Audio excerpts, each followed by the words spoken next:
Just before we start, I just wanted to mention one thing quickly. Helos & Co. and Sporting Club Helos are independent missions. They're both run solely by myself. So if you could like, comment, subscribe, all that good stuff, it would mean the world. Check out helosandco.com. And without further ado, let's get into it. You all right, Ben?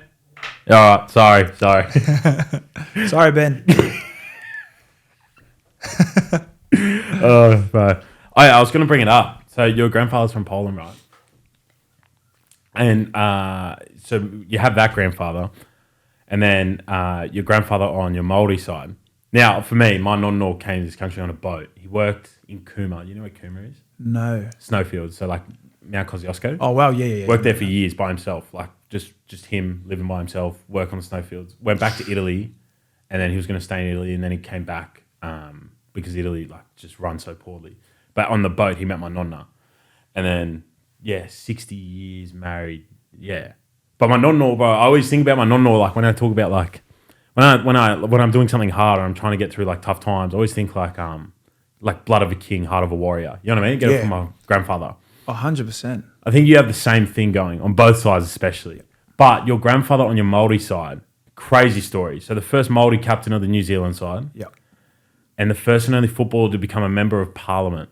Yeah, bro, that's a crazy story. Yeah, so it was my great grandfather Steve Watene, and I guess as me being his great grandchild and actually being privileged to come from his bloodline, you know, he's obviously passed on his blood and his talents on to Dao and I, and plenty of my other cousins as well had, you know, plenty of talent in footy, but obviously in New Zealand, footy or rugby league back in the day wasn't as developed as what it is now. So they missed out on a lot of opportunity over there. But to have a great grandfather like my grandpa Steve, you know, I feel privileged to come from his line and, you know, seeing what he achieved in his life and gives me a bit of motivation in my life to be able to push. And like you said, he was in politics as well. So it wasn't just footy. And I guess I use his politics side or his story in politics, I guess, in a sense with my business. So, you know, it's not just footy. It's not just hit the ball up, run hard, tackle hard. He also had a brain outside of footy, and it showed with his political career. Yeah, 110%. Bro, because when I think about New Zealand and compared to Australia, the way the Indigenous are represented in New Zealand is far better. The words, 100%. like we struggle over here because we have so many different languages, but like the words are used. Any New Zealander that doesn't come from a Maori background knows so much about the Maori culture. Whereas like over here, we don't know it anywhere near as much, you know. We're working on it. And when I hear about like the Maori politicians of the 50s, 60s, 70s, the amount of work they put in to get to like the points we're at now is insane. Oh, 100%. Like, I think that's what I love so much about home. Like, I still call New Zealand home, even though I've lived over here most of my life, because that's where my roots are. That's where I come from. That's where my family's from. That's my Maori heritage. And I guess that's something I'm very proud of in New Zealand, is that they've accepted the Maori culture and kind of put it all together, and it's accepted to a point. You still get a bit of pushback on that, but you know, we you know have roads named after in our native language. We've got facilities, but there's plenty of things there for you know, our people back home where we're recognized as the native people. And I guess that makes me proud to be Maori, and you know, it's proud for me to be a New Zealander, and you know, to be able to have that heritage and culture amongst and blend it into, I guess, the European culture as well. It's a very, very beautiful culture when you go back home. It connects me back to, I guess, my home and my blood. Yes, man. Speaking of other lineage, heritage you've got, you're about to go to Europe. Yep. We're recording on a Tuesday. You leave following Monday, so 6 days. You're about to go represent Poland. That's insane.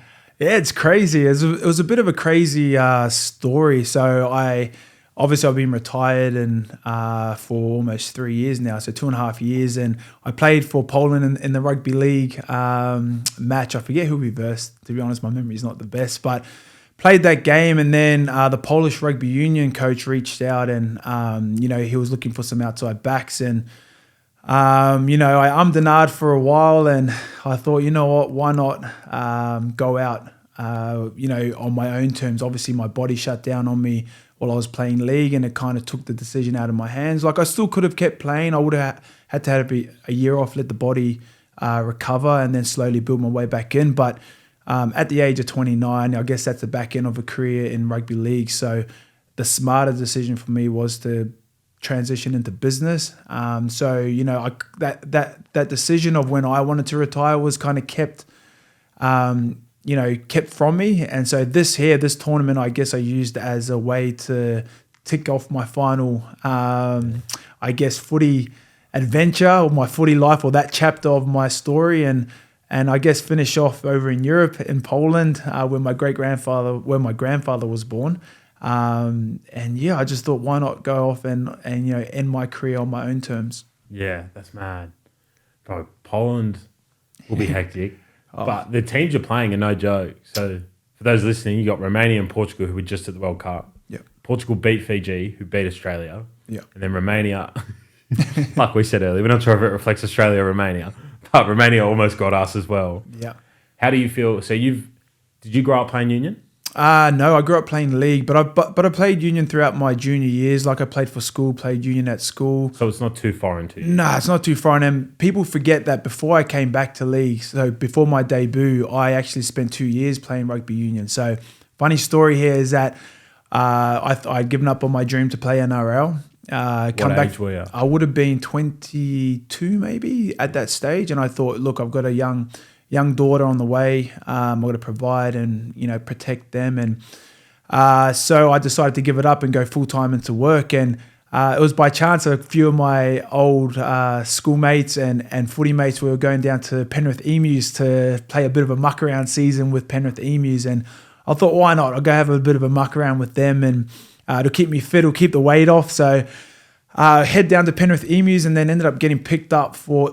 played some pretty good rugby there, got picked up for the Country Eagles, which was the new NRC comp at the time. And funny enough, funny story is Darren Coleman, he's now the Waratahs coach. He was our Country Eagles coach at the time. So I was able to spend some time with him. He taught me a lot about the game, all the details with the ruck, the strategy behind the game. DC, he pretty much taught me rugby union properly. And then I ended up going out to Eastern Suburbs for half a season because I thought, you know what, I might try and make a wicket and I might try and make a go in rugby union. Nice little matches out there, eh? Oh, good matches out those ways. I thought, why not go there and do it? And then it got to the point where it was kind of interfering with my full-time job.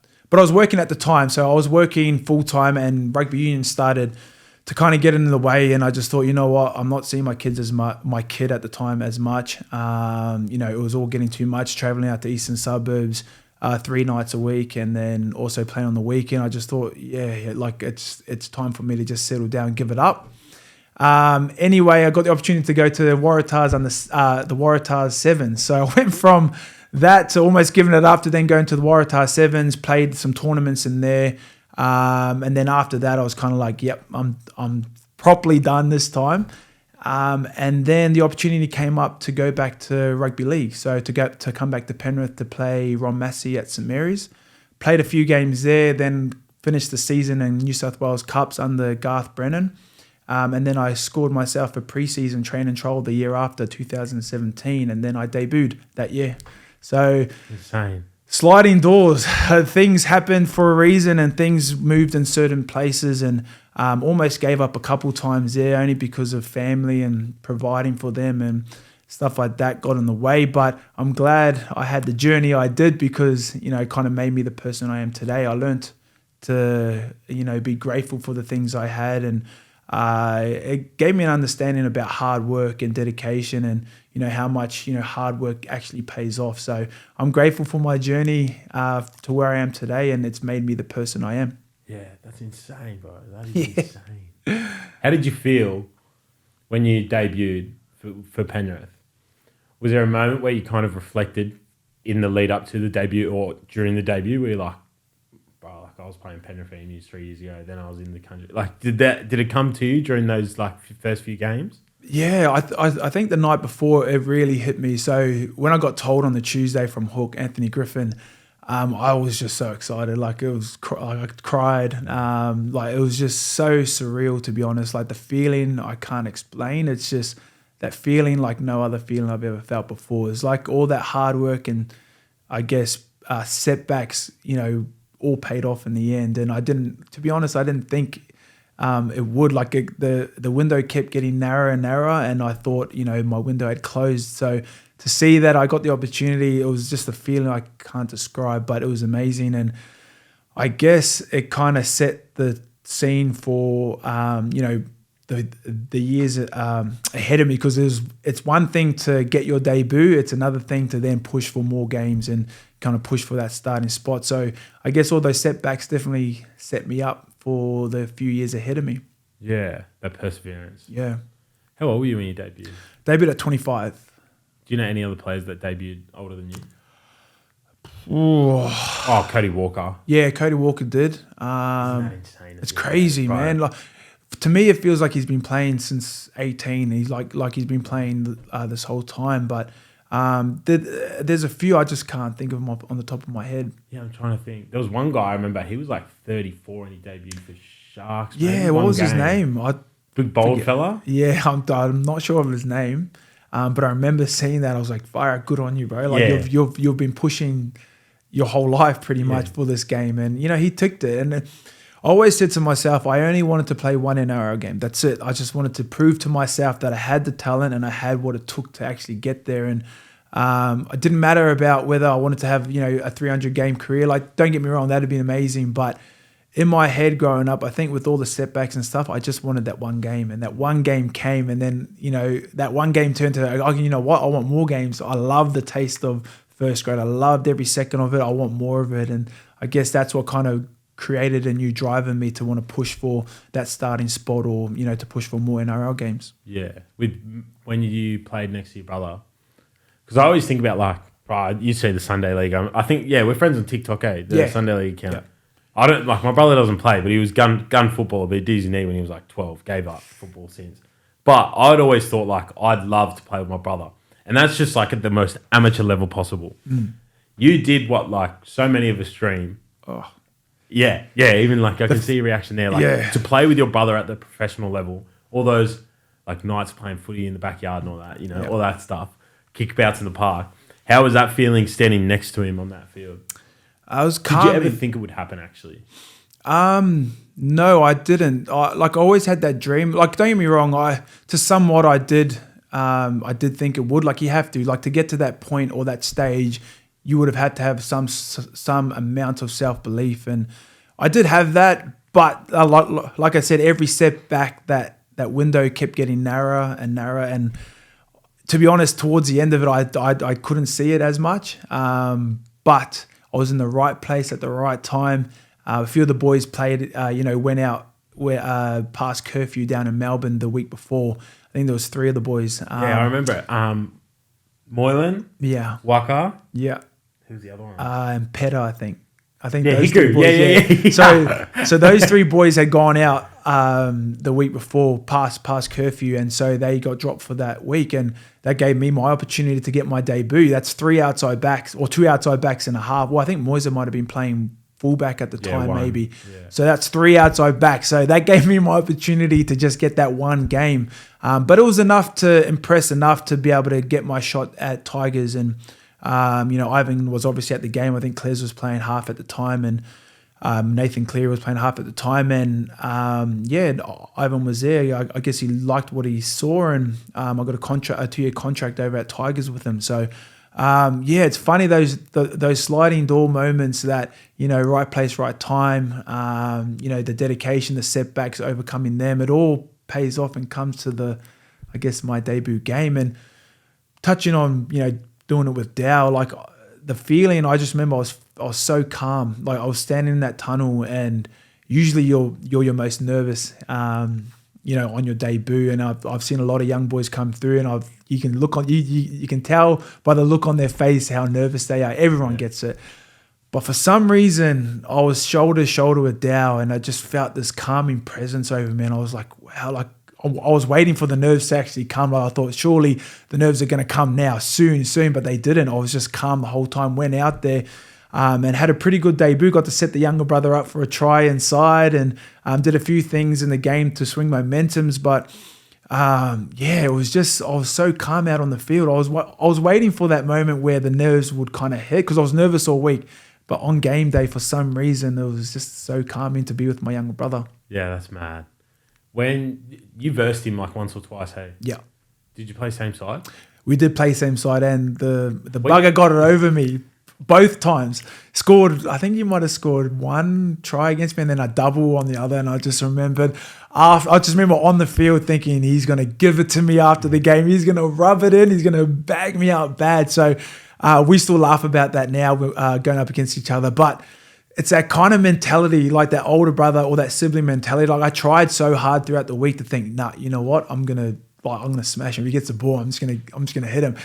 But out on that field, I don't know whether it's because I was his older brother. It's just that something in the back of my mind stopped me from kind of I guess holding back a tiny bit, but not holding back a lot. To Dale's credit, he scored some good tries, but there was that kind of awkwardness there. But I loved being on the same side as him as opposed to against. So. Yeah, it'd be weird because I feel like for me, I'd love to fold my brother. But at the same time, I don't want to fold my brother in front of 20,000 people. Exactly. That's it. Like, you don't want to embarrass. Yeah, but it's my brother. In my head, I always just like, I want to snap. Because I'm the younger. Oh, okay. So I'm on the other side. Different, yeah. Yeah, so maybe Dale was thinking what I was thinking. Oh, Dale was, mate, he loved it. He was all over it. But, yeah, we still have a muck around of that. He's got me 2-0. So yeah, wow. Yeah. When you were playing next to each other, is it hard for you, or maybe to like precursor this question, was there any moments where like someone's trying to go at Dow? And if so, was it hard for you to kind of keep your cool in like that being your little brother, so to speak? I don't think there was any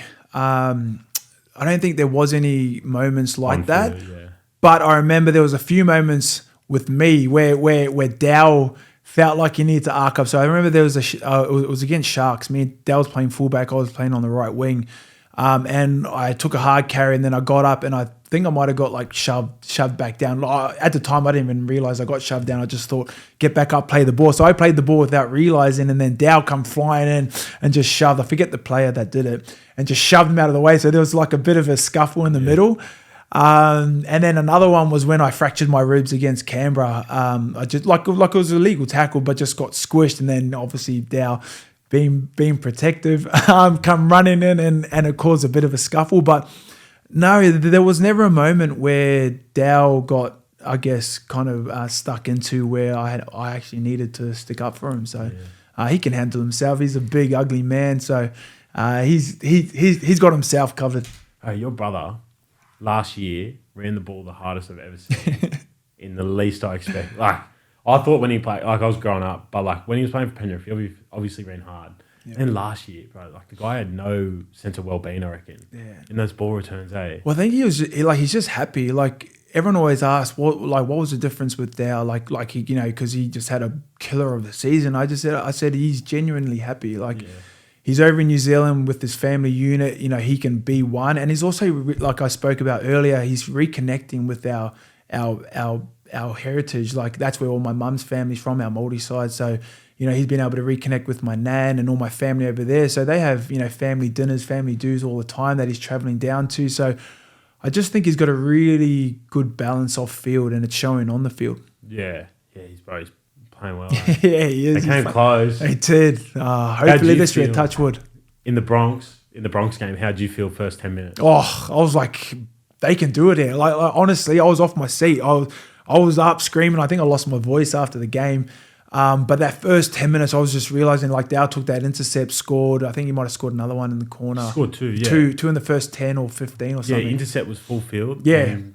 I feel like the other one. Yeah, shape. Yeah, I think he scored in the corner. But I just remember I was like, wow. I was like, these boys can do it here. Like I actually, I genuinely thought that. And obviously a few things went against them, and a few NFL passes happened, and but a few calls went against. Bad. But the game was done. It was done already. But there's a few calls, like a few momentum swingers, like early on in the first half, early on in the second half, that were just shocking. Like and people don't understand this, right? So as a player, you see a lot of player coach, you see a lot of things off the ball and a lot of decisions that happen that you may not have think, that call from the ref, it's not going to do anything. It's nothing, but that changes the momentum. Footy is all about momentum, and you want to keep that momentum for as long as you can, because as soon as it's against you, it's so hard to get it back. Like people don't understand how hard it is to get momentum back in a game. And once those little calls that may seem little to other people, they're huge to players, like big calls. And there was a few shocking ones.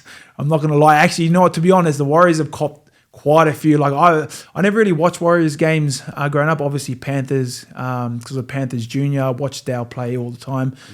But I actually watched the full season of the Warriors game. Mate, there's some shocking calls. I don't even care saying it on here. There's some, you know, something needs to happen there, because the Warriors seem to get the rub of the worst calls I've ever watched. Like I'll be watching the game and be shocked at like how you know, like it'll go up to the bunker, and even the bunker. Oh, anyway, let's not get into that. It's a bit of a subject, but they get the rub of the wrong call. Hopefully this year, you know, that they get a bit more calls go their way. But the boys had to climb out of it, and you know what? It made them stronger in the end. So yeah, with the Wars, bro, I think the most disappointing thing was only Tigers fulfilled on the promise to play their home game there.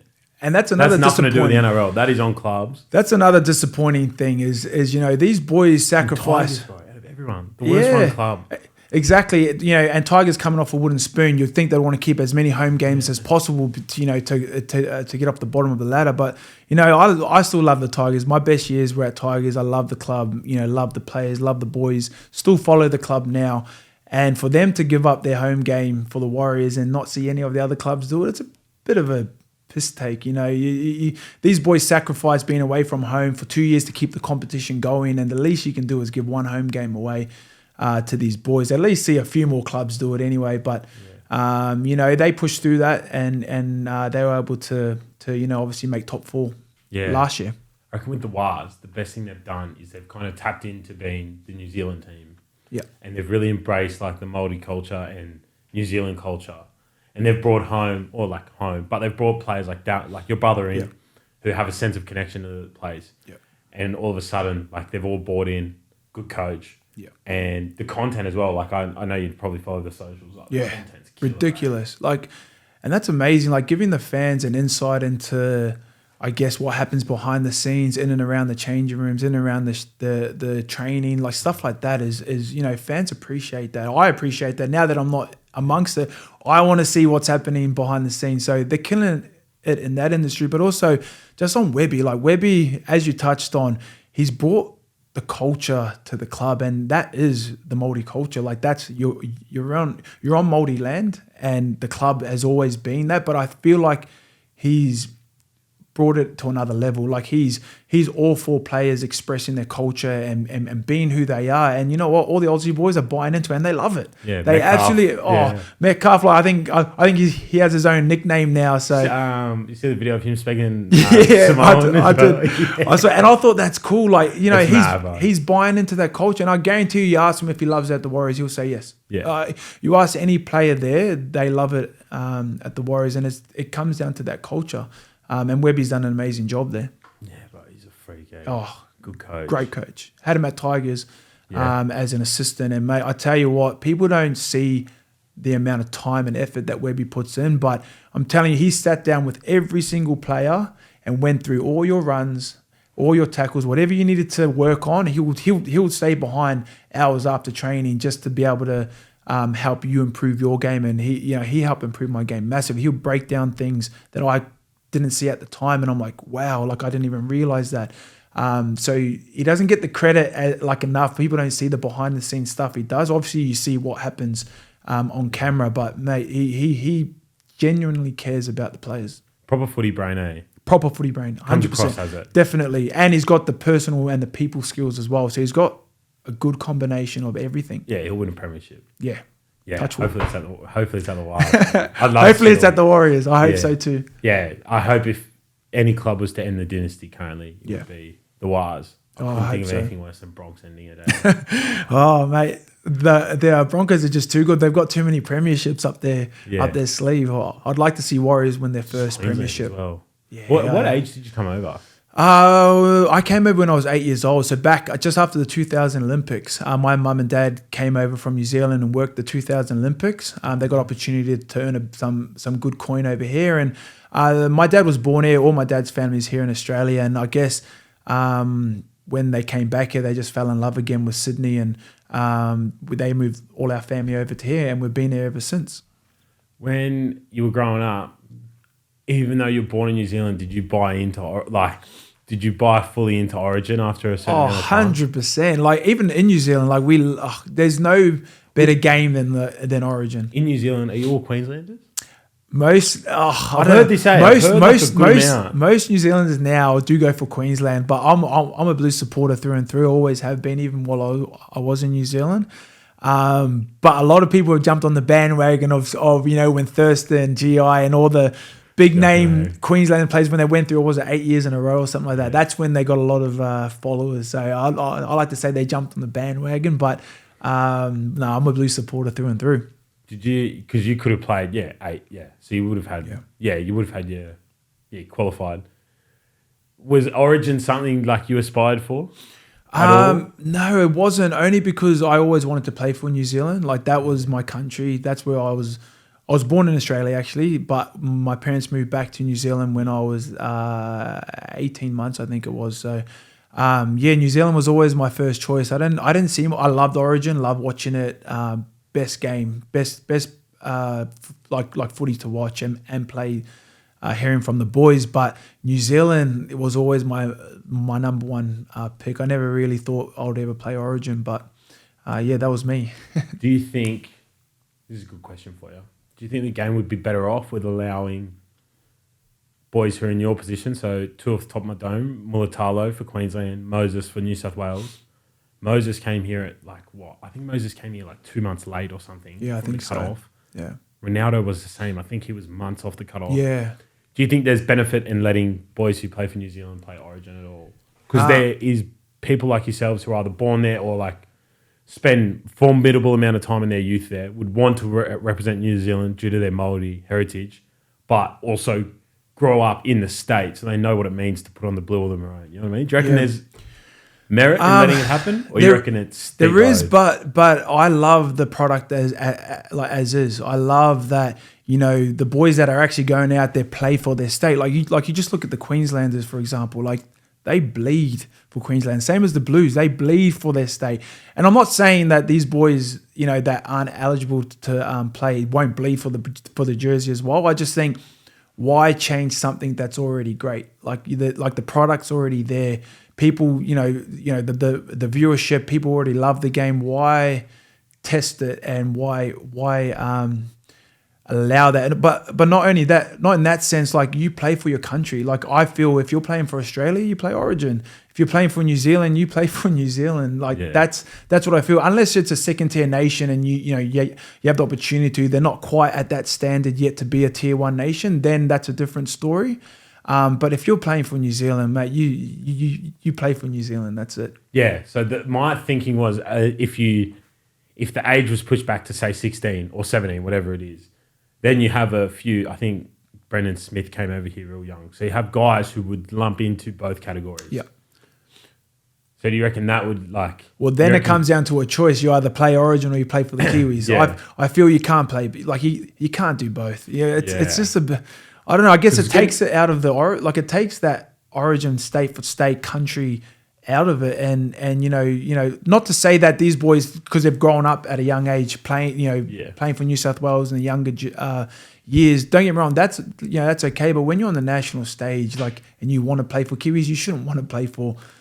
You shouldn't want to play state of origin. You know what I mean? You should want to play for New Zealand. And the same for Australia. You should want to play for Australia. Do you think there's a way to make... I've always felt with New Zealand Rugby League, there needs to be something, maybe more of a rivalry going on to bring more eyes to it. Because I feel like... Definitely. They got rid of the Anzac Test. I loved watching the Anzac Test. I feel that was that game there gave people enough to kind of buy into it. And I feel it'll help grow it each year. It'll kind of build that rivalry. And I think back in the day, Australia was so dominant when under Thurston, Billy Slater, Cameron Smith, all those boys. So the games were 40-something to 10, 40-something to 20. But now, it's even now. You can bring that Anzac Test back and it would be a genuine competition. I don't know if it's much even. Bro, you boys rolled Well, ass. the Kiwis are on fire, but... the standards there now, yeah. Well. Whereas I feel back in the day, the Aussie team were just crazy. Yeah, I feel now is a good time to bring that Anzac Test back, start that rivalry between Australia and New Zealand, and that's what will bring the viewers in. Just like Origin, everyone tunes in because they want their state to win, stuff like that. So I don't know. I think it's time to bring it back. Yeah, 110%. I also think Samoa shouldn't have been lumped in. It was a good trial, but Samoa shouldn't be lumped in with us in New Zealand yet. No. But what should happen is you get Samoa versus Tonga and Papua New Guinea versus Fiji and Cook Islands, and then you maybe lump England into it. Yeah. And you have those 6 play each other at the end of the year, and you maybe play it here.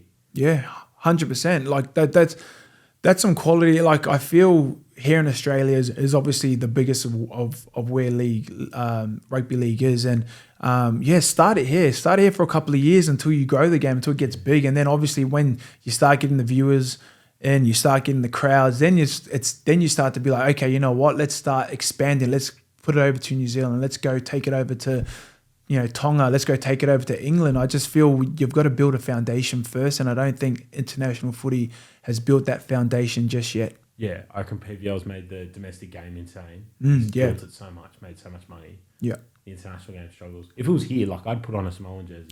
Oh, 100%. 100%. I'm sure everyone here. Yeah. Oh, bro, everyone would like mate. I'd make a weekend of it. I'll go to the game on the Friday where it's Tonga versus Samoa, and then I'll go to the Aussie versus New Zealand game on the Saturday. Like this is what they don't realize. 6 as well. You do the 3 games Sunday. Yeah, exactly. Friday, Saturday, Sunday, all in one stadium. 100%. But yeah, I don't know. You played for Tonga. Yeah. How was that? Oh, I loved it. Loved every second of it. Like, I've been blessed that I come from a lot of different heritages, and Tonga is probably the most blood that's been running through me. Polish and Tonga probably is the most that's in myself. And putting that jersey on, I just remember my grandma's face. She was crying in the crowd, and I got to represent my Tongan heritage. I always grew up around my Maori heritage all the time. Around my mum's family. We didn't really get to grow up around my dad's. So to be able to make my grandma proud on her side, it was something pretty special. Who'd you play with? I think Andrew Fafita was playing at the time. Jason Tamalolo was playing. True. Sona Katoa. Yeah, we had a pretty good team. We went all right in the tournament. We didn't do too bad. Not as well as what we thought we would do, but it was a great experience. You were there when Tamalolo made that decision, hey? What, 2017? Which one? Wasn't it? He was, I think, that was the year he made over 5,000 metres or something stupid. Yeah, when he was killing it. Yeah. And he was the first to go, no, I'm going to go play for Tonga.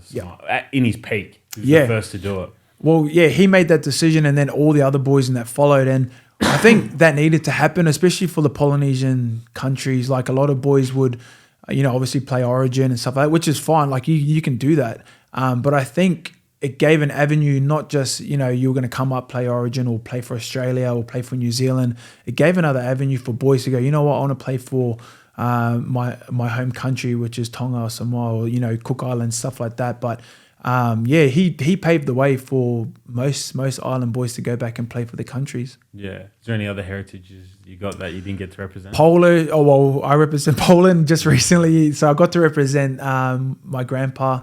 And then the Maori All-Stars, which was my Maori heritage. So how was that? Oh, it was amazing. Like that's, just as proud as putting on a Tongan jersey. It's something that runs deep in my veins, and my family in the crowd had come from that country or that heritage or that culture that I'm representing. And when I put that jersey on, I always think I'm carrying my family on my back with me, and we're doing it together. So my grandpa up in heaven, my great-grandfather, they're all on my back, and I'm representing them when I'm putting that jersey on. So that's always that special feeling I always felt when I put those representative jerseys on. Yeah, I got a question for you.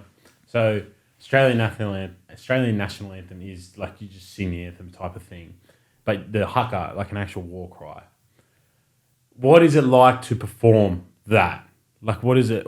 How do you? This may sound ignorant. Like for those who are listening, not watching, I'm Caucasian/Italian. So, but yeah, like the haka is obviously the most fascinating thing. And being Australian, we're lucky we get to see it so often. But for you, like when you're doing it, like when you're up there and you're performing it, like what's that feeling like? Is it a rush of adrenaline type of thing? Yeah, it is. It's a rush of adrenaline, but it's also, you get the tingles on the back of your neck stick up, but it's connecting with your teammates before going to war pretty much. And I was lucky over here in Australia. We had my uncle. He taught us so many hakas and songs and putting hangis down and stuff like that. So we were able to still have a bit of our culture growing up. So Dal and I have learned, so many hakas over the year that we still remember now. But it always made us connect together with our family. So growing up, I was always connected with my uncle because, he taught us our culture. We done the haka together. I stood shoulder to shoulder with them and we performed it together.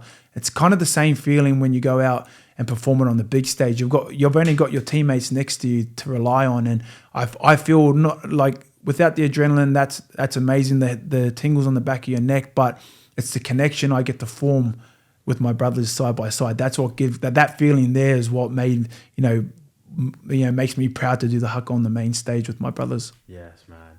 When you're in Europe, are Italy playing in that thing at all? No, Italy aren't. They're in a different, totally different competition. So we've got Portugal, Romania, Georgia, Spain, Netherlands, Germany, and Poland, and one other team I forget. So Italy's not in that competition. Yeah, when they sing the national anthem, bro, they scream it. It's insane. And I'm sure that they feel the same feeling I do when I'm performing the haka with my team. They're probably feeling exactly the same thing, belting out their national anthem. Yeah, you see national players, especially in football, they don't even look like they're singing it. Some of them, maybe they're taking a political stand. Some of them don't even sing. But the Italians, bro, they're full veins popping out. I love it. I love to see it. I think Georgia do the same as well. I think I've watched Georgia do it. I think I watched it at the World Cup. Georgia, maybe very passionate. I love it. They'll be hard to verse, man. Mate, they're quality sides. I tell you what, dogs. Mate. I've done a bit of I've been doing a bit of homework. So I've been watching a lot of the World Cup games over the past couple of weeks, doing my homework on my opposition that I'm going up against. And I tell you what, I haven't watched the rugby union game in a while. It would have been about maybe 4 or 5 years ago. Would be the last time I'd watched a proper rugby game. And mate, the game, like these countries, Portugal, like Romania, they've got some guns in their team. And I thought, I didn't think it was going to be easy going over there, but I thought it would be tough, but not to the point of man, these guys can play. Like they've developed, like their country's developed massively, and you can see the skill level there is crazy. Portugal's going to be hard. Oh, 100% fast outside backs. I watched them. Got to get the toes on. Yeah, all fast footballers, exactly. But they've got some skill, man, and that's a credit to their country and a credit to them is that they've developed their national team and they're on the rise. So be tough competition, but I'm up for it. Yeah. If you fall in love, I may as well offer it to you now on the podcast, so we've got to clip. If you fall in love with football while you're over there, and if you ever want to play it, you're always welcome at Blacks on Redback. You know what? I will take you up on that. If once I come back and if I've got the time, I will definitely play because you know what? I will play any sport to keep me fit. As long as I'm running, that's all I care about. How tall are you again? I'm 6'2". I reckon we'll chuck you at centre back. Well, there you go. That's perfect. The least amount of foot skills as possible. Put me at the back where I can just stick my leg out and try and stop a goal. But in regards to shooting a goal, I'm terrible. Terrible. I was a winger. I'm used to catching balls, not kicking. So... I'll be keen if I'm not busy running my business and stuff. I'll be keen to come have a run around, keep me fit. Yeah, with being a centre, if you ever do play football, if you go to head of the ball, you got to make sure you head it and you don't let it hit your head. Okay, what does that mean? Because I have no idea what that means. So say someone's goalkeeper's taking a goal kick, and you normally it will come to as if you're a centre back, it'll come all the way up. How many over half the field come out in the air. What you don't want to do is let the ball hit your head. You want to throw your head at the ball. Okay, so I'm coming towards it. You throw your head at the ball. So you take all the pace out of it and you send the ball back to where it came from, right? So I would have stood there and let it bounce on my head. That's how you get a concussion. Really? Is that serious? Do it, and even worse, they do that. They hit it on the top of their head and straight stumble it, just completely Thank you for that. I had a lot of blokes, bro. I watch them. They come play their first seasons, and no one tells them that the most simple thing because it's football. They don't even think about a concussion, and then they do that, a ball go up in the air, and they do that, hit them square on top of their head. They go, "What the fuck, bounce? I'm actually gone to see." Yeah. And they come from league, AFL, union, all of them. They go, bro, I'm actually concussed. I know what it feels like. I'm currently in that state. Speaking of the business, you rolled straight out of footy into it, didn't you? That's a very rare. It's a very rare thing to do. When did you set the business up? And then also, like, so I have clothing going. Why watches, bro? That's a hard market to crack at. It is, isn't it? And I started back in 2018. I remember I'd done a podcast with Dallin Kemp, bloke in a bar. And I remember just chatting to him about, life after footy. I remember he was encouraging me. He goes, bro, just start something, do something, so you have something to fall back on. And then I remember going out of that podcast, driving home with my wife, and we were talking about just, like different ideas, some type of business to start. And I always collected watches growing up. Nothing too fancy, no Rolex and stuff like that. Just what I could afford, like your Tommy Hilfigers, your Hugo Boss, Armani Exchange, all those type of, I guess you'd say, medium to entry level watches. And I thought, you know what? Why not start watches? Like, I love them. I've got a passion for them. Why not start my own brand? And I had at that time, I had no idea how to start a watch brand. No idea.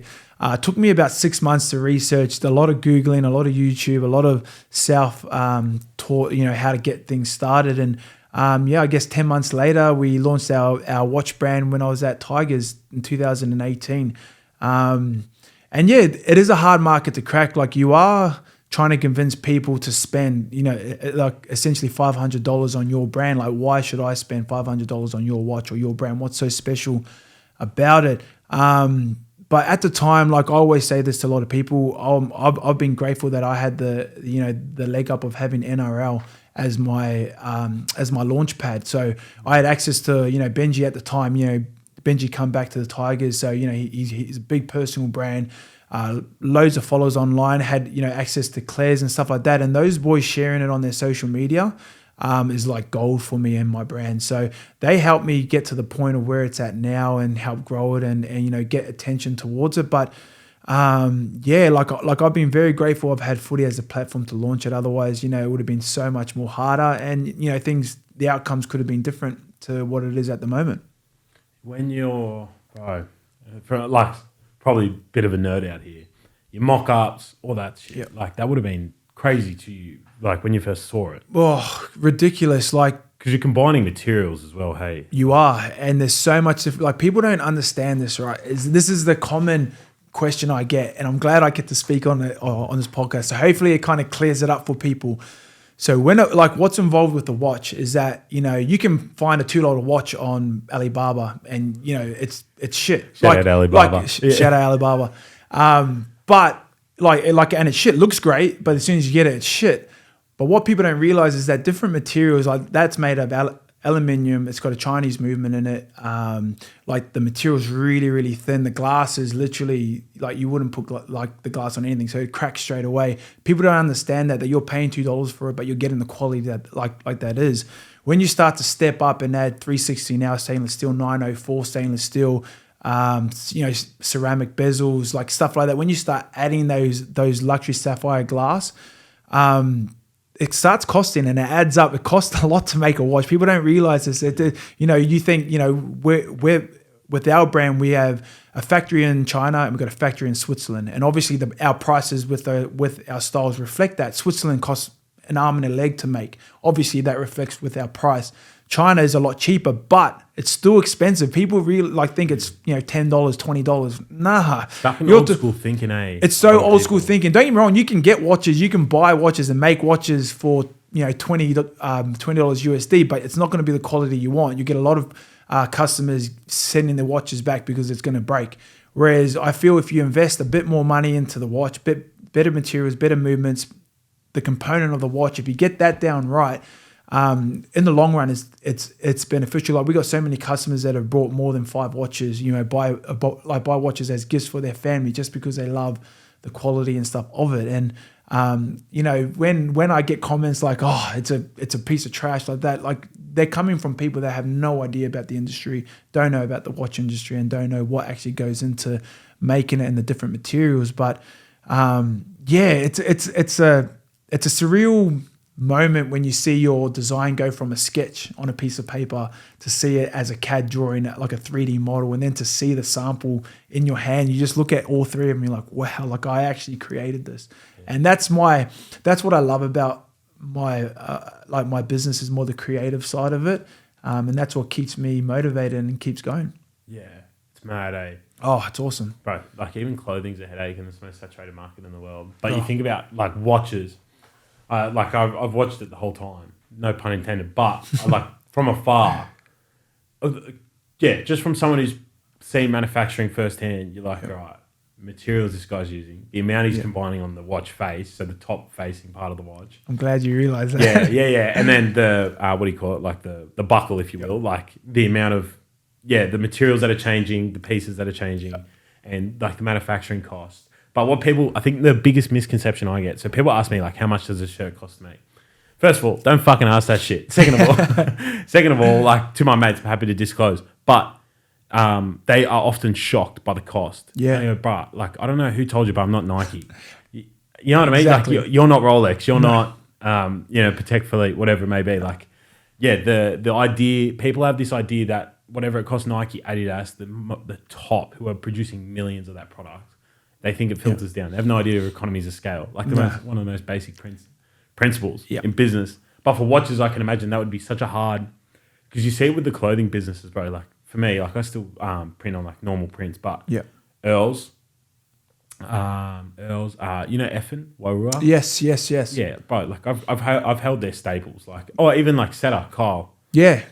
Their staples are not like They're not your standard you're staples. getting like, and when you're buying those tees and they say like maybe $80 to $100 even They're more, worth every cent. Let me tell you that. Not only that, bro, they're not even making that much margin on you. Like those staples are fully custom made. They're not bulk produced. They are, the boys have measured it out for every single size, every single cut, and they're sewn. And I feel for you in the watch business. I can only imagine. It shits me when I see comments like on other boys, clothing brand like that, when they have absolutely no idea the cost, just like you just said, like, and they're not making a lot of profit on it. Like let's get that straight. Like they're not a Nike, like you said, they're not an Adidas where they can mass produce and it costs them $2 a shirt. You know what I mean? Like it's not at that level. Obviously, the smaller businesses have to pay more because they're ordering smaller mocks.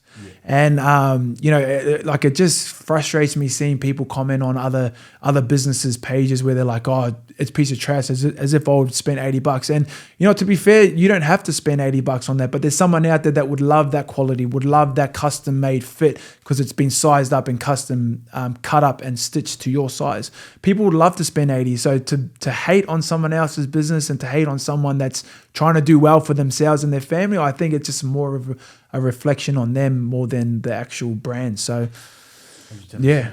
I think with footy players, bro, it's changing a lot. Like this, it's crazy to say because you played at Penrith, but Isaac and Louis played there at the same time.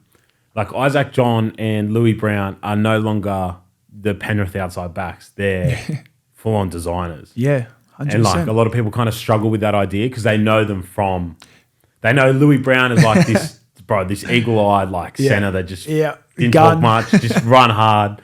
Same with Ice, like just this throw about like halfback, 5'8", whatever. And then and then they enter this environment and like especially like Ice I think Ice at building a business is probably the best. Him and Dallin have done it. Like 100%. Except for that guy, bro. What's his name? Oh fuck, Wes Mars. I think he sold for 400 million. Ooh. Played 1 game for South, 2 games for South. Wow, 400 mil. Yeah. He was 22 and he quit footy because he had a full-time accounting business. What a smart guy. Bro, at 22 to run an accounting business is insane. It's ridiculous. Oh, yeah. And good then, on him. Oh, no, it wasn't accounting. His brothers were tradies and then he got into, and this is where the money's at. This is where I'd love to. I'll disclose this. Yeah. I reckon assets in machinery is where it's at. Wow. And that's what he went into, built that business, and I think he sold for 400 million. Good on him. Mars Group or something. Good on him, mate. But yeah. Like I think Ice is the best at building a business, but bro, Louis as like and you're in that same bracket as like actual designers of like a product. Bro, you see Earls and you're like, wow. And then you see your watches and you're like, holy. Well, this is the if thing. You have any idea of manufacturing, you know what's being produced at the level of details, and I can only imagine the samples that you go through sometimes kill you. I'm telling you, like people think a design costs you like, a couple $100. I'm telling you, almost 10 grand. I'll put it out there. It's like there's samples go back and forth. You're reordering it, and you're dealing with metals here. You're dealing with combining metals together, and all our watches are all custom made. Like I design it up from the sketch up. Like I could easily get like a blank watch case, a blank dial, and just put my logo on it and be like, okay, yep, that's my watch. This is what I'm selling. But I custom make everything down to every little detail. And this is what people forget about, is that there's a lot of work that goes into it, but it's all custom. Like there's no other watch brand that's going to have the exact same design. Maybe a few components of it, because the watch industry is so saturated. Crossover designs always happen, and there's only so many directions you can go. But you're never going to get the same as another brand. It's always going to be different, slightly different. So, there's a lot of hours and time. There's a lot of money that goes involved. And I guess like what you said, you don't really understand or appreciate that unless you have been through that manufacturing process and you've done it yourself and you know what it takes to actually get through to that final product. And people think it's like this and it's done, but there's hours and months of work that goes behind scenes. What's your their samples right there. I've got to fix them. Yeah. But I love trucky hats. Right, they're gone. Shout out FTA. That's not mine. But I think the most I've gone back and forth on a sample for these, I think it was tees I was designing. I think it was the third sample I got right, maybe the fourth. Now that's t-shirts, bro. That's the most simplest shit, and it still took me 3 or 4 goes. Still hard. And sometimes on fucking WhatsApp, they don't understand what you're saying.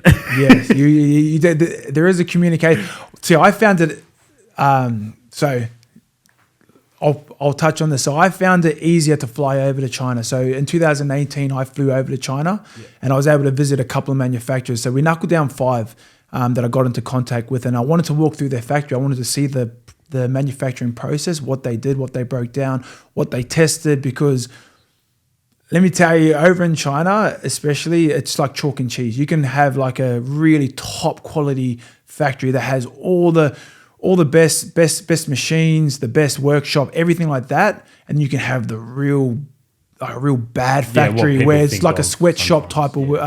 I remember this one experience. I walked into one factory and I just walked straight out. It was like a sweatshop type of environment. I just got a real bad vibe out. It was real dirty, and that's why I feel it's important to go over there and walk through your manufacturer, because you get to see the quality, you get to see how it's made, the process, and also to see whether they actually got a really good factory to be able to produce quality. In my case, timepieces, and that paid off dividends. We were close to going with this other manufacturer because they had sent us fake photos of their factory, and it's this and it's that.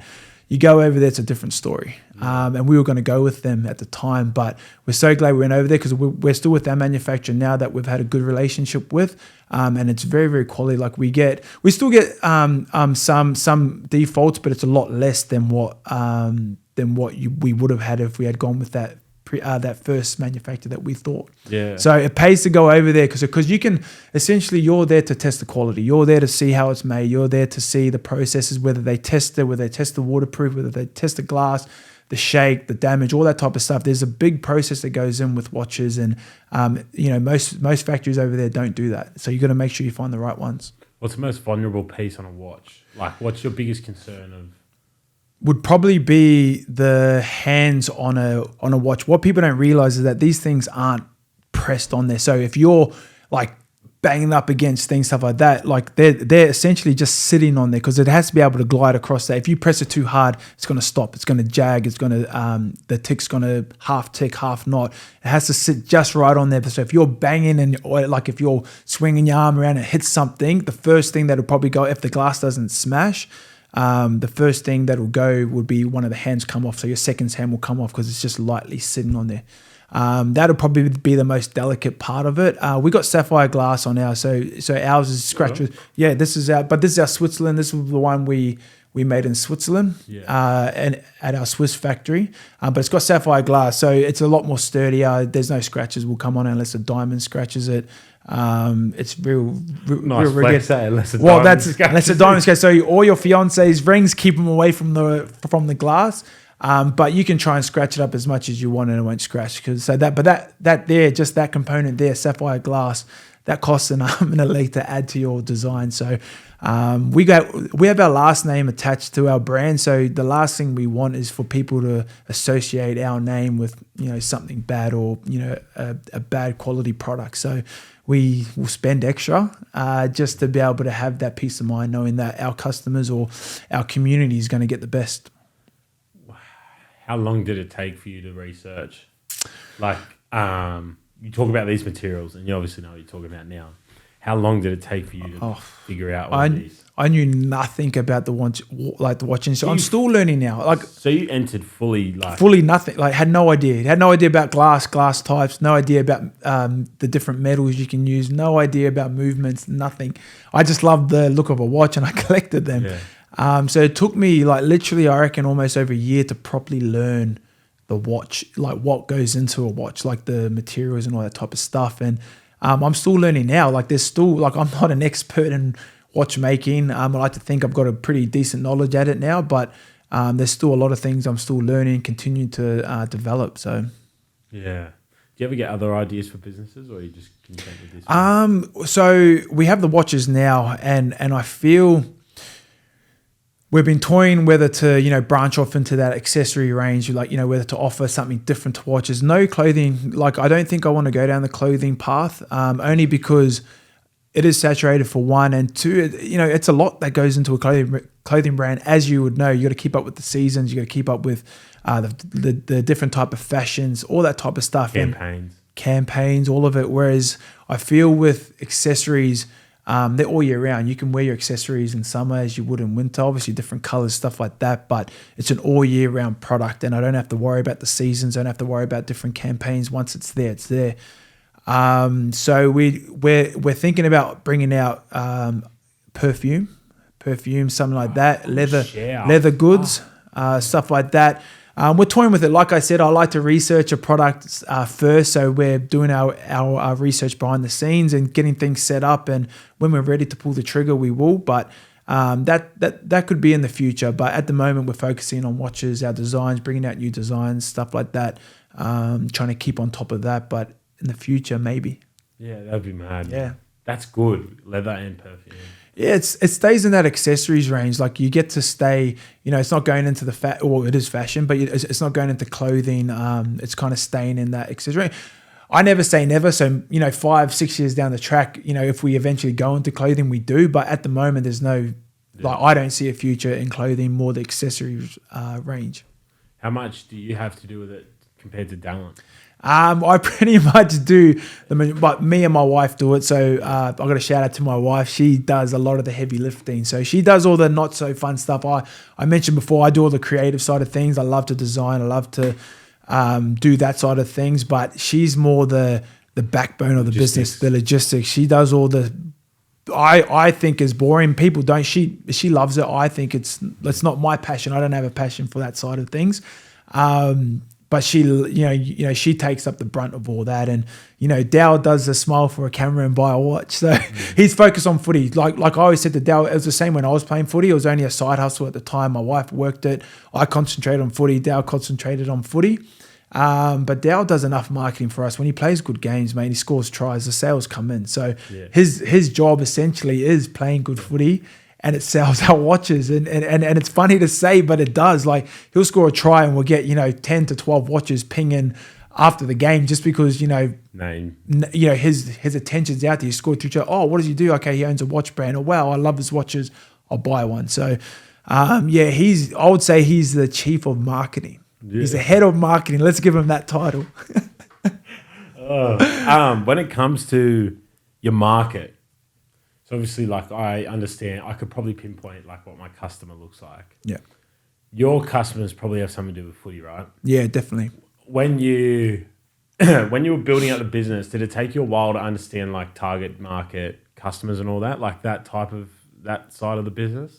Yeah, it did, because like, just the same as, you know, designing watches, I had no idea. I had no idea about starting a business. Like I had growing up, I always wanted to be an architect. I didn't want to be a businessman. I never done any courses to do with business. So I was learning on the go, still learning now. And yeah, I guess to you know, that world of business is a whole nother kettle of fish. Like it's never ending. You're always learning, and there's not enough time in the day to learn business because it's always changing. There's so many things to learn about it. So it's a full-time job. Yeah. I think the thing about business, right, I try and say to people, don't like you obviously got trends and stuff you need to follow, but don't like try and. The thing that like has made Helos continue to stay was the fact I kind of stood on something that I didn't join the trend, so I never had to worry about the trend leaving. I always just came up with original ideas, and like Sporting Club Helos is that like I've got the football kits attached to me talking shit before and after every Sunday league game. But yeah, so that idea of that is not a trend, that's a completely original idea. Same with the watches, right? You have an original idea, so trends don't phase you. No, it doesn't. And just touching on that, like I couldn't imagine the workload it would take to have to keep up with the trends and that's why I touch on, I don't think I will push into that clothing side of fashion, only because I'm already run off my feet now with just the accessory side. So maybe when our team grows and we get bigger and we start bringing a few more workers in to possibly take a bit of load off me on the accessories range, and we may dabble into that, but at the moment, like it takes a lot of times, and I feel like with the watches, it made it easier for us to not have to, follow along with those trends. It's an accessory, whereas a lot of brands do, like you said. 110%. And I think, I'm so glad I don't buy into trends because first of all, I don't have the turnaround time either. No, you see so many brands hop on a trend, and by the time they've got the product out, the trend's gone. Exactly. It's you've got to set it. That's why I say to people, if you're going to do anything, try and set it. You see it with FN, you see it with Earls, KCR. They do things and people follow course. Exactly. Yeah, start your own trend, like start your own brand, like that. That's what branding essentially is you get to, and this is what I love about business, is that you get to set your own brand. Like you get to, have people look at your brand and feel a certain way or think a certain way, and that's what I find interesting about businesses and the branding side of things, is that it's cool to see other people's opinions about your own brand. And I get I get a rush when I see fans and that come up to me with our watch on, like when I go watch Dow's game, and so many of them come and go, "I love your watch. I got your watch on." And I'm a big kid. Like I call myself like Peter Pan. I'm pretty immature for an older guy, and I've got a carefree attitude. I take things as they come, and so I light up, and I get excited when they come up to me and they go, "Oh, I got your watch," and I'm like, "Wow, no way!" Like, I was like, "Can I take a photo with you so I can get you like wearing my watch?" And people, I think, I don't know whether people get that vibe off me, but I love it when they come up to me, and it's cool to see. It's cool to see people be proud to wear something that you created. Yeah, 110%. I've had a few stories. I'm sure you've had something similar. So last year, everyone went to Europe. One of the older boys from up where I live, saw someone wearing a trucker in Croatia at a winery. Wow. I knew the guy, shout out, I think Baby Vianney. So he lives out in Doonside, but he bought it, and then he was wearing it in Europe, and by coincidence, he was at the same winery as these boys in back end of Croatia. Wow. But he was wearing the hat. But then there's been a few times where I've been out and I've seen someone wearing my stuff, and I don't know who it is. Yeah. And that's a cool feeling. It's awesome, isn't it? Have you had any stories like that where someone over the other side of the world's wearing it, and someone spotted them? We do get a lot of orders from the UK, and I think that's to do with the Super League. Dal went over there, played the World Cup. Yeah. Obviously, I think he scored 5 or 6 tries against Jamaica over there. So I think that kind of, and our brand was mentioned on there. And I remember the sales just come rushing in, and most of them were from the UK. How'd you go with shipping? That's the thing, is that you got to pay a VAT tax on the watch, which we didn't know at this time. This is what I mean. We always price over the certain price. Yeah. You have to pay price? A tax. I think it's $350 just off the top of my head. Because I had a bulk order come in from America, and I narrowly avoided one of those taxes. Yeah. I had what was it? I can't remember the amount, but I couldn't believe it. Proper there's American homes where they're massive in the cul-de-sacs, and they're massive. Bro, this guy's ordered something. I look up his address. I'm going, one of these rich Americans actually bought something, eh? But how cool is it? It's to see. It's insane. To think of someone across the world somehow, saw your brand and loved it and wanted to buy it, to ship it over halfway across the world. I still get excited over stuff like that, and I don't think it'll ever stop. I don't think that feeling will ever stop. I like when it does, it's probably time for me to kind of give the business up and be like, you know what, I don't have a excitement or passion for it, but mate, I love it. Yeah, something about creating something and people sharing that joy. Yeah, exactly. I think that's why a lot of people like to create videos. 100%. It's the same joy you get out of people loving it. You're like, oh, good, I made someone's day today. I got a laugh out of them. They got a laugh. It's all positive. Yeah. How did you feel when you started to put yourself out there on social media? Because when you started, Dallin was already kind of doing it, but like not many footy players had kind of done that. What was the feedback like when you started doing that? For the business? Or like just yourself, even as like a personal brand, started putting your face out there on socials a lot more. So I remember coming from that podcast as well, and like I remember having a chat with Denim, and I just remember I'm pretty sure he touched on like my personal brand. He goes, start while you're playing, because like build your socials up, all that type of stuff, because you never know, like it'll come, like one day when you retire, it'll come in handy with you, whether you want to go down, a certain avenue, sales, marketing, whatever it is, you've got that following base to be able to, I guess, market to. So, I listened to Denim, and, mate, I was like, don't get me wrong, I came from sharing a social account with my wife, and I didn't want to start my own personal page. She was like, no, you have to do this. You got to get off on your own, start a personal brand. And I wasn't into social media back then. I didn't care about it. Didn't want to be on it, but I understood how important it was, and how important it was to build it. So I started my own account, started from zero, and just started posting up more content behind the scenes. Like I was at Tigers with the boys, with Michael Cheekam, Isan Masters. Benji was there at the time as well. So I was able to grow my account pretty good at Tigers, and still continuing to grow it. But it's a different world, social media. It's a weird one to grasp. I don't think anyone has the secret formula to it. I hear a lot of people say just be yourself, and I am myself. Like what you see on my socials, in my stories, laughing to myself at a camera, that's me. I'll laugh to myself. Mate, I'll think of a joke in my head and I'll laugh to myself, and everyone's looking at me going, why are you laughing for? I don't know, I just thought of something. But it's stuff like that. Like I'm genuine. That's me on screen. Whereas I guess if you be yourself, it makes it easy. Like I can take a story, talk, and I don't like to take many takes. If I stuff up, I say, oh, sorry, and then I'll continue to go. So it's just raw, and it's easy for me. One take, upload, done. You know what I mean? If one photo, done. So for me, I just like to post kind of like a day in the life, like what I do, what I get up to, what's happening with me, and people like to see what's happening, I guess. So yeah. Same. The Sunday League things, these things. I'm not sure if you've seen it. I'll show you. Yeah, look. These where I just blab on. So like this, Ben will vouch for this. I've done this well before anything. So this is just like. Welcome back to Sunday League. I love this raw. Still drunk. Vomiting out a car about 5 hours ago. But yeah, we're looking good. Jacko's here. We've actually got 14 today, but James is wrecking. I love this. So we're in shambles. Pete's looking good. Pete's going up front. How do you feel, Pete? Yeah. There's Cal.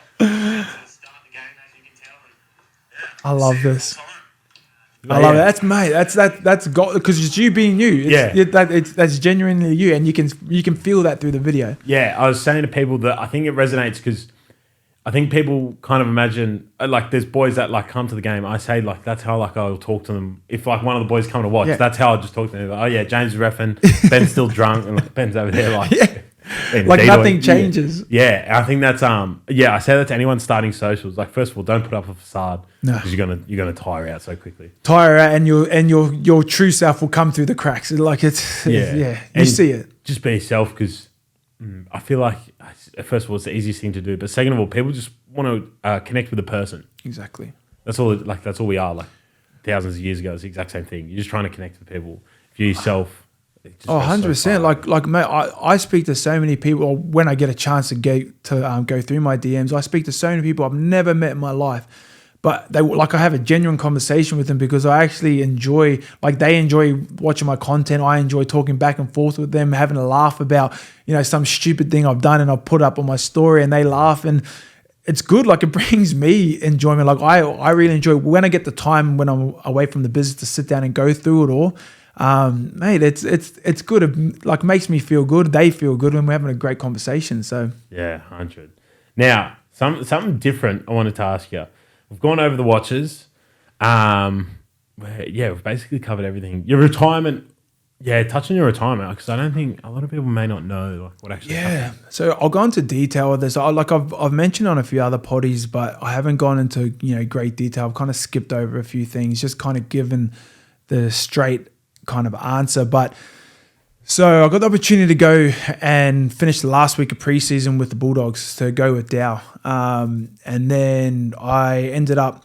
I was doing my own training at the time, nothing too strenuous, just enough to like pretty much what I do every off season. I stuck to that program, and I just got into the last week of training at the Bulldogs, and I pretty much just went in Monday morning straight, done everything. So my body was sore after Monday, and then Tuesday came in again. We done contact, stuff like that.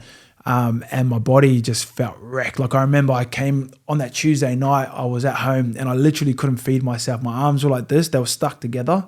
I couldn't straighten my arm. Like I had my wife grab my fist like that just to kind of pull it down a little bit like that.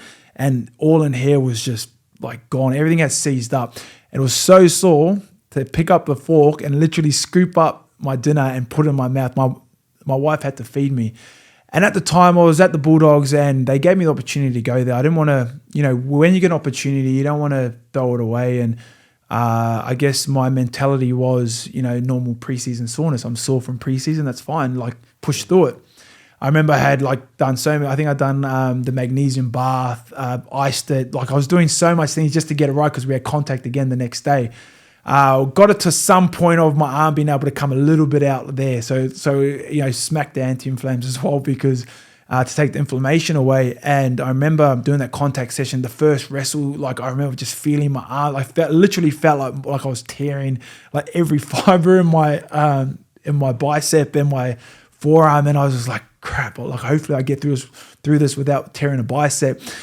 Anyway, got through it, and after the session, I just remember I was just so drained, and I was sitting there, I was like, why am I feeling so, usually I'm sore and usually I'm tired, but it's not, never to that extent. And I remember coming off the field, and I went to go toilet, and I pissed blood. And in my head, I'm like, far out, did I actually piss blood? I was trying to trick myself to think, nah, you're just really dehydrated. It's just really dark. And I smacked back a couple of liters of water before gym, done my gym session, then came back and done another piss, and it was really red. It was bright red with dark red coming through it as well. So it was pretty much blood. And I thought, oh, you know what? There's something wrong, but I reckon I can push through it and finish the week. Then I'll get 2 weeks off, and then I'll be sweet after Christmas.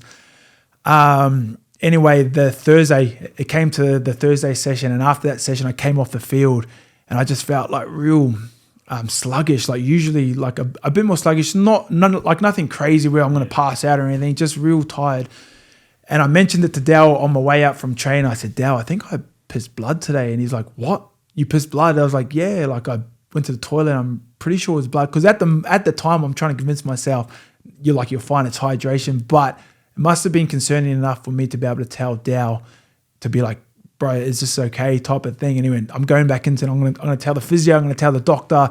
I said, don't you dare. I said, this is my only opportunity to I can't just throw it away. I said, I'll look soft. I look like I can't handle preseason, that kind of old school mentality. And luckily he did, because he went in, told the physio told doctor said, you're not training tomorrow, you're going to go get your blood test done. And I remember walking, I was pissed off. I might have kicked a few bins on the way out, and I was pissed off at Dow. I was upset at him. I said, why did you say something this is my opportunity, blah, blah, blah. I went and got my blood test done on the Friday morning. Sat out of training, had to watch the boys train. I remember I was itching just to get on. And I was like, why am I, I feel sore, but I'm okay. I'll be able to push through it. Luckily, that night on the Friday, I was in bed. I think it was 11:30, and I got a phone call at 11:30, and the doc said, go straight to the hospital. And I was like, what? Why? Is everything okay? He said, just after this phone call, go straight to hospital. I've emailed all your results over to them. Just go straight there. And I was like, gosh, I started panicking. I was like, I feel fine, doc. I'm fine. I don't feel tired. I don't feel like anything's wrong. He's like, just go there. So anyway, jumped in the car, went to the hospital, and the surgeon, the specialist there at the time just said, "You're lucky you didn't train the next day because I would have had a heart attack on the field." So my kidneys and liver had pretty much shut down and all the muscle damage. My CK levels were 182,000, which is high. So after a normal footy game or being sore and that, you'll probably sit around 3,000 CK level. You said 182,000. 182,000. So I played... Like put that, so after a full hard out like origin game, your muscle damage would probably be around 3,000 to 4,000, maybe 5,000 pushing it. Mine was 182,000. He said, "I honestly don't know how you're standing here right now. You're not on the ground." And I go, "I don't know, doc. You're like, I'm trying to get answers from you. What's happening?" He goes, "You've got that much muscle damage." And I remember at the time, like my arms, like by that time were like swollen, like my whole upper body, all the fluid and that had all stopped because my kidneys and my liver stopped filtering out all the stuff. And he goes, "Mate, if you had trained on that Friday morning, I would have had a heart attack on the field." So yeah, I was like, "Oh wow, thanks, Dale, you saved my life." I went from like being upset with them to this, being grateful that he had my back because I didn't listen to my body. I tried to, pretend like everything was okay, push through it, and it could have resulted in my death. And I remember I had the 2-week break off, came back the first week, literally done like a light jog around the field, like because the surgeon said I've got to let the muscle damage settle, let my body recover, and then slowly build my way back in. What led to that muscle damage? Just a lot of work, just like a lot of training. Like that's all it is going from like 0 to 100 within the space of a day.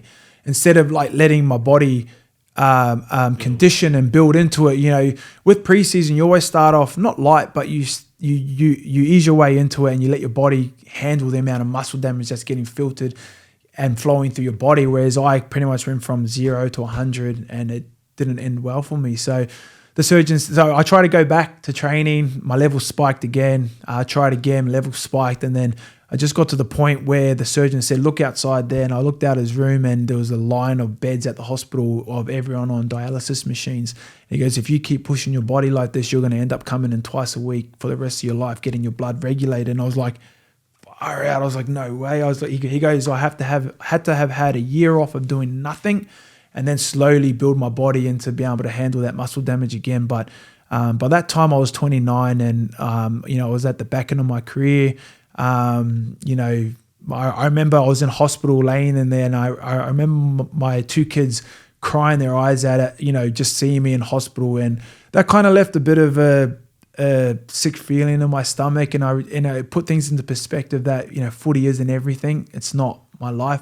These 2 people in front of me are my life. My family is what's most important. And I want to be here for every achievement in their life. And, putting my body through this type of stress probably isn't worth it. And the business was doing really well at the time where I was able to transition full-time into the business, which would cover my finances and my wage. So everything just kind of worked out perfectly where the time was right. And, I couldn't afford to have a year off footy and then try and make my way back. Yeah. Bro, it's an insane story. Yeah, it's crazy. No worries. I went into a bit more detail of this one compared to, I usually brush over a lot of the details, but I just thought, there was a lot more behind the scenes that were happening. How are you feeling when they told you the 182 to the compared to 3? So you're at 60x. Well, at the time, I didn't realize. I was like, 182,000. Like I didn't know what that meant because I didn't know what muscle damage was. I didn't know what your CK levels like. That was like this wasn't new. I always bashed my body up for footy. Like people don't realize you bash your body up continuously year after year. Like I'm used to it. I've never even heard of this type of injury before. And so when you mentioned 182, I was like, okay, like it must be pretty bad. And it wasn't until I went back and I spoke to our head of performance at Bulldogs. And he goes, "Mate, you don't understand how high that is." He goes, like a normal game, like I mentioned earlier, is about 3,000 to 5,000 CK after a heavy game of being knocked and muscle damage all through your body. He goes, "Yours is 182,000. He goes, "It's ridiculous." Like the specialist said he's never seen anyone's CK levels higher than mine. He goes, I was his first. And I was like, I had no idea because I had no idea what the injury is, didn't know what caused it, nothing. I was kind of in the dark. I have a better understanding now, but at the time I was just thought my body gave up on me. That was pretty much it. That's insane, eh? All right. Well, to lighten it up, I really wanted to ask this. Now, if you were to make a starting 13 of players you've played with, we'll go from fullback into 13. Okay. Who would you pick? Fullback. Okay, fullback. Oh, there's a lot of quality players that I've played with. I'd go Dills at fullback for me, Dallin Edwards. Yeah. On the wings, I have my brother, and I would go. Is this current form? Is this like now or ever? Yeah. Ooh, I'd go. Yeah, I'd go my brother and Bizza on the wings. In the centres, I'll go Dean Fade. He would be my centre. He was good at Penrith. Gun. He's gun. And on my other centre, I would put Critter as my other centre. In my halves, I have Cles, obviously, Nathan Cleary. 5'8", I have to go Benji. I was about to say, I didn't pick Benji. Benji was my idol growing up, and I was fortunate enough to be able to play with them, and that was like I was a big school kid. When I first saw him, I was kind of shy in the corner. Didn't know how to say hello, type of thing. But he would have to be my number 6. That I played with him. Props Fish, definitely have to have him in there. Dummy half. So you're on Fish and Moses both? Fish and Moses, both props, yeah. Fish and Moses. But I've played with plenty of quality players I could have put there, but those two are probably more fresh in my mind. 3P, they're the Bash brothers. They're my props. My hooker would have to be...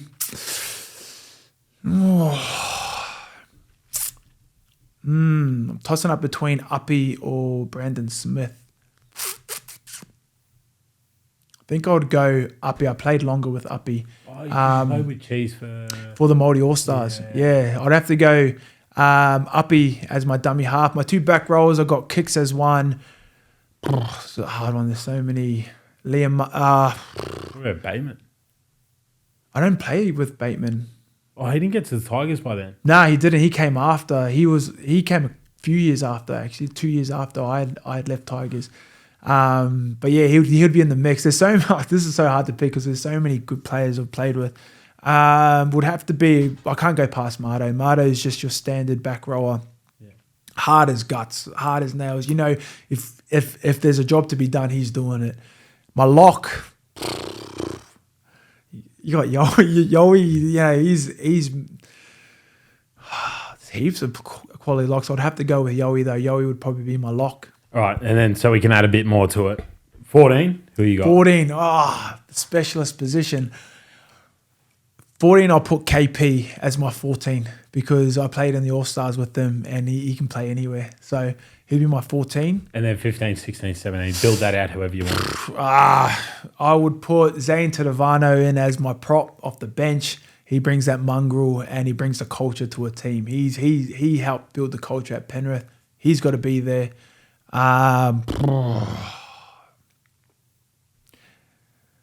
You got Ben Matalino, Russell Packer at Tigers. I played with it. Were big boppers. One of them two on the bench, and then I'll carry back row a lock. Who else? I would probably go Kate Well on the bench. He can kind of play that utility role in the forwards, but also in the outside backs too. Be good at wires this year. Yeah, also big, massive signing for them. Yeah. That right side was scoring tries.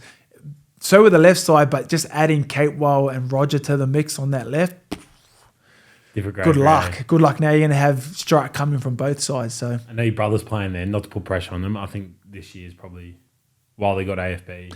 This year has to be the year. I think with Adam being there, he's massive. Like I don't think you can replace.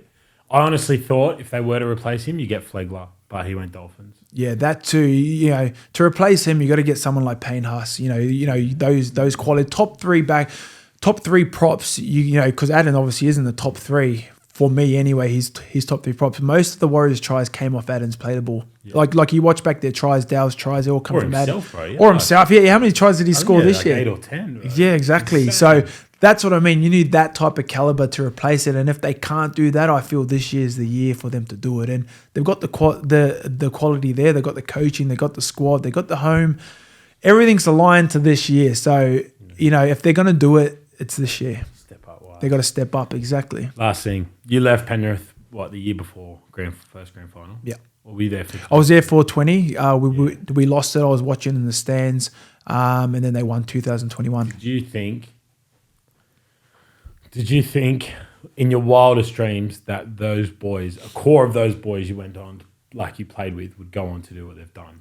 I always knew that they would. Like when you're being a part of that squad, you just feel it. Like there's a feeling there, and I felt that in 2020. And the majority of the squad were there again for the year. They were destined for great things. Like it's hard to describe with words, but the culture and the group there that Ivan, the coaching staff and the boys, everyone just bought into it. Like everyone, there was usually in like a few squads, sometimes you get a few, players, coaching staff where, it can kind of call different wavelengths, different ways that they want to do things, and it can kind of muddle up with being cohesive as one. And I feel we got it right in 2020. And that feeling I felt they were going to go on to win a grand final. I didn't think it was going to be 3, but I thought at least one within the next couple of years after that grand final. But for the boys to do 3, far out, that just blows my mind. Like, mate, so happy for them. Like just what they've achieved and what they've brought to the area, to Penrith. I'm a Panther fan. I was a junior coming through. I was a school kid that supported Panthers when I moved over here from New Zealand, and to see what they've done for this area is massive. Yeah, so insane. Excited for them, and I'm happy for all of them. Yeah. Last thing, I said that 3 times now. Charity match this week. This will be like out 2 weeks after, so I could have taken the first hit. I've got knocked out. Major tips for me. What do you got for me? I like to say this to everyone that hasn't played rugby league before: is keep it simple as it comes. And league is a simple sport.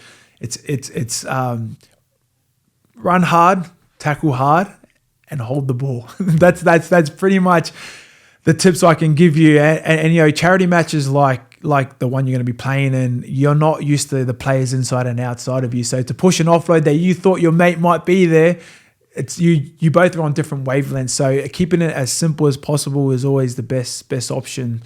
4 hit-ups, early kick, turn them around. That's pretty much should be the game plan. You know what? Because I played AFL, I got a good kick on me. Well, there you go. So surprise them. Out of prop, I'm thinking I might hit a 40-20. You know what? No one's even going to expect that. So I want to see that. I want to see that in the charity match on the weekend, because, like I said, they're not going to expect it. The fullback's he's probably going to be up in the line, not even thinking of a 40-20. Yeah. So you got to do it now. You got to do it. You got to do it. Go for it. What play does? Obviously, it's a charity match, but all the boys kind of use the NRL as a guideline. Yeah. What do you reckon? Third tackle, they normally start dropping back, eh? Yeah, about third. Yeah. That's when your wingers are dropping back. So the second we're sitting. That's when your fullbacks on alert is around the third. So if you can do it on the third, you'll catch them off. Got to get to guard. the 40. That's mine.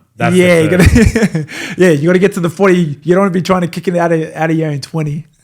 Ben, we've got to go to the park one day after work. Get practicing, bro. I need to get practicing. Yeah, last thing I want to do is just send it straight over the sideline. On the forwards, back. Yeah, back to where I kicked it. And then you can think in your head, keep it simple, run hard, tackle hard. Yeah, I'm thinking, I just got a foul bloke. I think I told you, they've got like a Greek international. There you go. So aim up. Come out of the line, shoulder. Mate, the worst you can do is both of you end up with a concussion. That's the... But go on 100%, because if you don't, that's when you don't commit and you don't go on 100%. That's when the concussions. Always said that in AFL. Yep. But it goes across all contact sports. It does. AFL was big. If anyone ever hesitated with their head over the ball, you get knocked. You get knocked out. 100%. It's the same as like because your body kind of your body relaxes. Yeah, it does, and you think, it's not gonna happen. Then boom, it happens. It's when you're fully tense that you very rarely get knocked out. But yeah. Anyway, brother, thank you for hopping on. No, thanks for having me. That was awesome. Hour and a half. Malakai Watene Zelezniak could be playing for the Blacks and Redbacks next year. Daily Telegraph put that on the front page. Let's go. And where can they find the watches? We're online at the moment, www.W-Zelezniak.com.au. Yeah, and your socials, what are they? And on my socials, Malakai Watene Zelezniak, or just put in Malakai and Yeah, it'll my come name up. will come up. See you next week.